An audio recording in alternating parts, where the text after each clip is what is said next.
বিপুল অর্থ খরচেও মালয়েশিয়া যেতে না পেরে পথে বসেছে ৩০,০০০ কর্মী। কেউ ব্যাংক ঋণ, কেউ রেখেছেন জমি বন্ধক।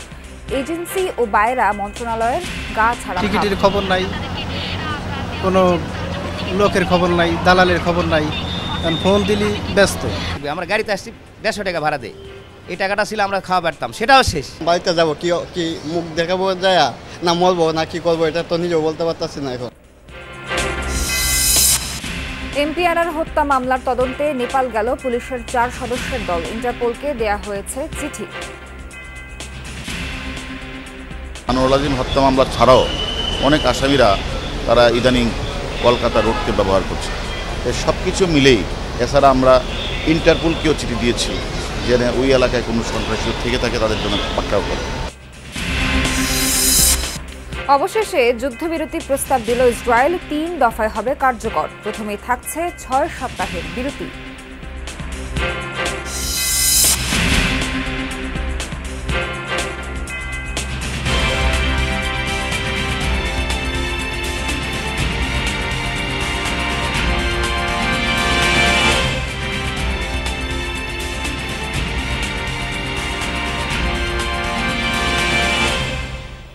স্বাগত সবাইকে, আমন্ত্রণ জানাচ্ছি যমুনা নিউজে। আপনাদের সঙ্গে আছি আমি নাবিলা সোহার।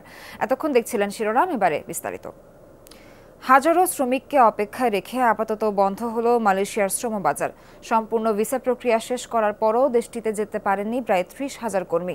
ভুক্তভোগীদের অভিযোগ, এজেন্সিকে ৫ থেকে ৬ লাখ টাকা দিয়েও পাননি টিকিট। আর বিনা টিকিটে কর্মীদের বিমানবন্দরে পাঠানোর অভিযোগ পেলে ব্যবস্থা নেওয়ার কথা জানিয়েছে বাইরা।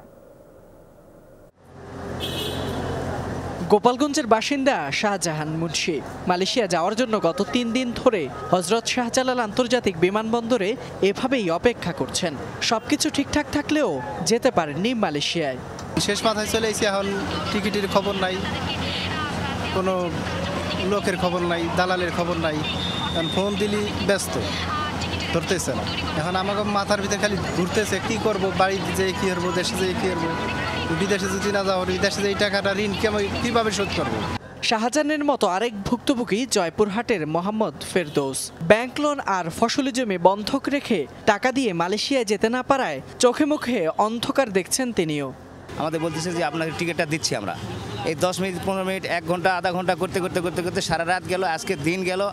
লাস্টে সন্ধ্যার সময় বললো যে আপনারা অবশ্যই 10 মিনিটের মধ্যে এয়ারপোর্টে পৌঁছান। যাই 10 টাকা ছিল ওখান থেকে, এখন এটা হাঁটে আসলে 5 মিনিট লাগবে। আমরা গাড়িতে আসছি ১৫০ টাকা ভাড়া দেয়, এই টাকাটা ছিল আমরা খাওয়া পারতাম, সেটাও শেষ।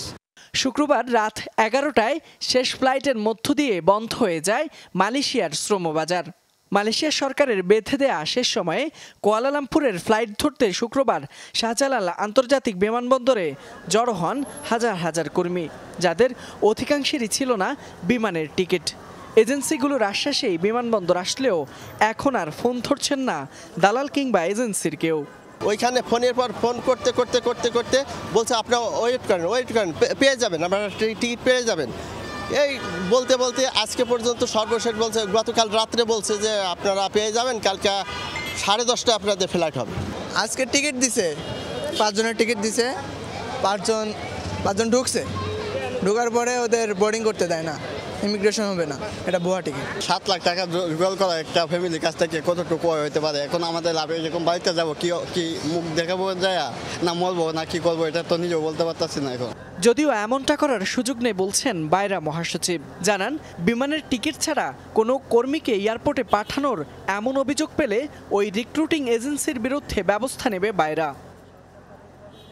কোনো এজেন্সি তো প্যাসেঞ্জারকে এইভাবে পাঠাতে পারে না, কারণ প্যাসেঞ্জারকে পাঠাতে হলে তো তাদেরকে তাদের টিকিট দিতে হবে, বলতে হবে না যে আপনি এয়ারপোর্টে চলে যান, আমরা এখানে প্লেন দাঁড়ায় আছে, এটা তো হয় না। কিন্তু যদি কাউকে কোনো প্যাসেঞ্জার এই এজেন্সি পাঠিয়ে থাকে তাহলে সেই এজেন্সি শুড বি রেসপন্সিবল। তবে আমরা যদি কোনো কমপ্লেন বাড়াতে আসে, অবশ্যই বাড়া will take care of that. তবে এ ঘটনায় এককভাবে রিক্রুটিং এজেন্সিকে দায়ী করতে রাজি নন বাইরা মহাসচিব। দীর্ঘদিন ধরে মালয়েশিয়ার ই ভিসা বন্ধ থাকায় এই সংকট তৈরি বলে দাবি তার। এক সপ্তাহে যদি ই ভিসা ইস্যু হয়, তাতে কাগজ কমপ্লিট করে আমাদের ফ্লাইটের স্বল্পতা আছে, এখানে আমরা কিভাবে লোক পাঠাবো? এগুলো সবগুলো নিয়েই মালয়েশিয়ান অথরিটিকে আমাদের মিশনের মাধ্যমে জানানো হয়েছে। লেটস সি আগামী 2 দিনে তারা এই ব্যাপারে কি সিদ্ধান্ত দেন। এদিন প্রায় 1500 কর্মী মালয়েশিয়ার উদ্দেশ্যে ঢাকা ছাড়তে পারলেও যেতে পারেননি অনুমোদনকৃত প্রায় 30,000 বাংলাদেশি কর্মী। দ্রুত এই সংকট সমাধানে সরকারের সহায়তা চান ভুক্তভোগী এসব মানুষ। ফয়সাল মাহমুদ, যমুনা নিউজ, ঢাকা। ভিসা ইস্যুতে হওয়া শ্রমিকদের জটিলতা নিরসনের চেষ্টা চলছে, এমনটা জানিয়েছেন মালয়েশিয়ায় নিযুক্ত বাংলাদেশি হাই কমিশনার মোহাম্মদ শামীম আহসান। তিনি জানান, দূতাবাসের পক্ষ থেকে পরিস্থিতি পর্যবেক্ষণ করা হচ্ছে। হাই কমিশনার সহ দূতাবাসের অন্যান্য কর্মকর্তারা শুক্রবার রাতভর অবস্থান করেন কুয়ালালামপুর বিমানবন্দরে। 31 মে বাংলাদেশ থেকে যারা মালয়েশিয়ায় পৌঁছেছেন 12টার পর তারা ইমিগ্রেশন পার হয়েছেন, এমনটা নিশ্চিত করেন হাই কমিশনার শামীম আহসান। তিনি বলেন, 5,27,000-এর বেশি ডিমান্ড লেটার সত্যায়ন করেছে হাই কমিশনার।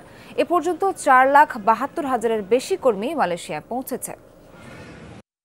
নির্ধারিত ডেডলাইনটি তারা আসছেন বা রেখেছেন, তো আমরা কর্তৃপক্ষের সাথে মালয়েশিয়ান কর্তৃপক্ষের সাথে কূটনৈতিক এবং সব ধরনের যোগাযোগ ছিল, আছে, থাকবে, যেন আমাদের কর্মীরা যারা এসেছেন এবং আজকের মধ্যে যারা আসবেন তারা যেন পরবর্তীতে কাজের নিশ্চয়তা পান এবং তাদের যে প্রাপ্য সুবিধা সেটি নিশ্চিত হয়, ব্যাপারে আমাদের চেষ্টা চলমান।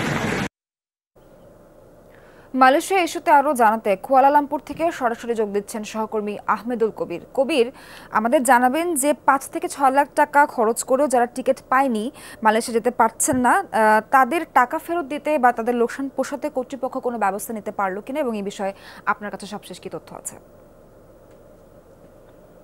সোহার, যেটা আমরা কালকে বাংলাদেশ থেকে যারা কর্মী এসেছেন এবং কয়েকজন কর্মীর সাথেও কথা বলেছি আমরা, যে টিকেটের বিষয়ে যেটা বলতেছেন, টিকিট তারা অন্তিম মুহূর্তে তারা ইয়ে করছেন, একটা টিকিটের দাম 1,30,000 থেকে 40,000 পর্যন্ত তারা পরিশোধ করেছেন যারা তাদেরকে পাঠিয়েছেন। এরপরে তারা বলছেন যে আমরা যখন এত টাকা খরচ করে আসছি, আমাদের জন্য দোয়া করবেন যাতে আমরা দেশের সম্মান বজায় রেখে আমরা মালয়েশিয়া কাজ করতে পারি, এটাই আমরা আশা করি। তবে আরেকটা জিনিস, আমরা যে অভিযোগগুলো পাচ্ছি যে 6 লাখ 5 লাখ 6 লাখ টাকা খরচ করে আসতেছেন, এই টাকা কি তারা উঠাইতে পারবেন কিনা, যারা আটকে পড়েছেন তারা এইটা ফেরত পাবেন কিনা। যে আমরা একটা সূত্রে খবর পেয়েছি যে বাংলাদেশে যারা আসতে পারেননি তাদের টাকা ফেরত দেওয়ার জন্য একটা আশ্বাসও আমরা শুনতে পেরেছি, কিন্তু এটা কতটুকু সত্যি সেটা জানি না। আর আমাদের এখানে যারা রাত্রে পর্যন্ত এসেছেন, 31 মে রাত্রে পর্যন্ত যারা এসেছেন তাদেরকে 12টার পরেও ইমিগ্রেশন প্রবেশ করতে দিয়েছে, এবং শুধু বাংলাদেশের নয়, যারা সোর্স কান্ট্রির কর্মীরা এসেছেন মালয়েশিয়া কালকে, তারা সবাই ইমিগ্রেশন পার হয়েছেন এবং তারা অপেক্ষা করছেন যে তাদের মালিকপক্ষ এসে তাদেরকে নিবে। তখন মালিকপক্ষ যখন ইমিগ্রেশনে আসছে তাদেরকে কিন্তু নাম এন্ট্রি করে, নাম রেজিস্ট্রেশন করে ভিতরে ঢুকতে হচ্ছে, কারণ ইমিগ্রেশন খুবই তারা তীক্ষ্ণ নজরদারিতে রাখছে এবং যাতে করে বিদেশি কর্মীদের কোনো সমস্যা না হয় সেই জন্য তারা। কুয়ালালামপুর থেকে মালয়েশিয়া ইস্যু নিয়ে কথা বলার জন্য আপনাকে ধন্যবাদ কবির। এমপি আনার হত্যাকাণ্ড তদন্তে নেপাল যাচ্ছে ডিএমপির অতিরিক্ত কমিশনার হারুনুর রশিদের নেতৃত্বে 4 সদস্যের প্রতিনিধি দল। সকাল 10টায় একটি ফ্লাইটে নেপালের উদ্দেশ্যে হজরত শাহজালাল আন্তর্জাতিক বিমানবন্দর ছেড়ে যান তারা। এমপি আনার হত্যার মূল পরিকল্পনাকারী আখতারুজ্জামান শাহীন নেপাল হয়ে আমেরিকায় পালিয়েছে এমন তথ্য আছে ডিবির কাছে। তাছাড়া সিয়াম নামে সন্দেহভাজন আরেক অভিযুক্ত এই মুহূর্তে নেপালে অবস্থান করছে এমন তথ্য পেয়েছে গোয়েন্দা পুলিশ। এসব বিষয়ে খোঁজ নিতেই নেপাল যাচ্ছে প্রতিনিধি দলটি। এ সময় হারুনুর রশিদ আরও জানান, ইন্টারপোলের সহযোগিতা চেয়ে চিঠি দেয়া হয়েছে। কাঠমান্ডু পুলিশের সাথেও হচ্ছে তথ্যের আদান প্রদান। গত 12 মে চিকিৎসার জন্য কলকাতায় যান ঝিনাইদহ 4 আসনের সংসদ সদস্য আনোয়ারুল আজিম আনার। পরে 18 মে ভারতে একটি নিখোঁজ ডায়েরি করেন তার পরিচিত ভারতীয় বাসিন্দা গোপাল বিশ্বাস। এর পরপরই তল্লাশি শুরু করে কলকাতা পুলিশ। কলকাতার একটি ফ্ল্যাটে এমপি আনারকে হত্যা করা হয়েছে গত বুধবার, জানায় ভারতীয় পুলিশ। তারপর থেকে বেরিয়ে আসছে চাঞ্চল্যকর সব তথ্য। আনোয়ারুল আজিম হত্যা মামলা ছাড়াও অনেক আসামিরা তারা ইদানিং কলকাতা রোডকে ব্যবহার করছে। সব কিছু মিলেই এছাড়া আমরা ইন্টারপোলকেও চিঠি দিয়েছি যে ওই এলাকায় কোনো সন্ত্রাসী থেকে থাকে তাদের জন্য পাকড়াও করে। সব কিছু মিলেই এছাড়া আমরা ইন্টারপোলকেও চিঠি দিয়েছি যে ওই এলাকায় কোনো সন্ত্রাসী থেকে থাকে তাদের জন্য পাকড়াও করে। সব কিছু মিলে আসলে আমরা তদন্তের কাজে মূলত যাচ্ছি।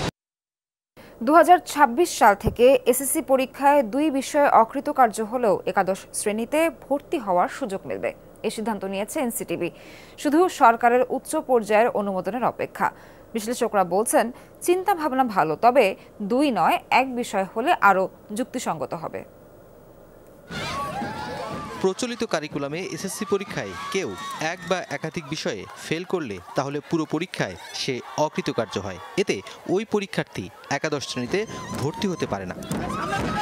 2026 সাল থেকে নতুন কারিকুলাম অনুযায়ী প্রথম ব্যাচের শিক্ষার্থীরা এসএসসি পরীক্ষা দেবে। সেই পরীক্ষায় 2টো বিষয়ে ফেল করলেও একাদশ শ্রেণীতে ভর্তি হতে পারবে। একাদশ শ্রেণীতে ভর্তি হয়ে পড়ালেখা করবে, কিন্তু শর্ত এই যে তুমি যতক্ষণ পর্যন্ত ওই 2টো বিষয়ে পাস না করবে পরবর্তী মূল্যায়ন পরীক্ষায় অংশগ্রহণ করে, ততক্ষণ পর্যন্ত তুমি উচ্চ মাধ্যমিকের চূড়ান্ত পরীক্ষায় অংশগ্রহণ করতে পারবে। নির্দিষ্ট পরিমাণ শ্রেণী কার্যক্রমে অংশগ্রহণ করেছে কিনা এবং তার আচরণিক জায়গাটাতে কি আছে সেগুলো কিছু শর্ত আছে। প্রতিবেশী ভারত সহ দুনিয়ার অনেক রাষ্ট্রেই এমন ব্যবস্থা কার্যকর রয়েছে।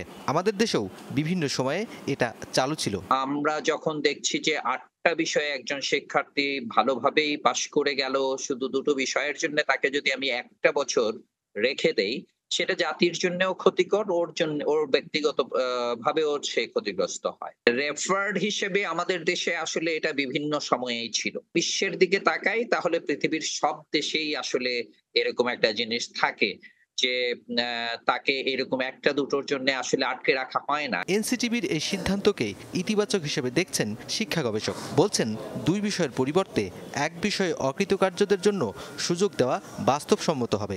স্পিরিট বা আমরা যদি মানবিক দৃষ্টিকোণ থেকে দেখি তাহলে এই দিকে আগানো যেতে পারে, কিন্তু এটি আমার মনে হয় 1 বিষয়ের বেশি করা ঠিক হবে না। একই সাথে কলেজে গিয়ে পড়াশোনা করছে, তার ওই পড়াশোনা চলছে, তার আবার এই বিদ্যালয়ে এসে আবার সেই গাঠনিক মূল্যায়নে বা ওই যে কর্মকাণ্ড আছে সেগুলোতে অংশ নেওয়াটা আসলে বেশ জটিল হয়ে দাঁড়াবে। শুধু লিখিত পরীক্ষা যেটি 65% কথা চিন্তা করা হচ্ছে সেটিতে করা যেতে পারে। এখন 10ম শ্রেণীতে টেস্ট পরীক্ষায় পাশ করলে এসএসসি পরীক্ষা দেয়া যায়। 2026 সালে থাকবে না টেস্ট পরীক্ষা। এর পরিবর্তে একজন শিক্ষার্থীর 100 দিনে 70 দিন ক্লাস হাজিরা লাগবে। নুরনবী সরকার, যমুনা নিউজ, ঢাকা।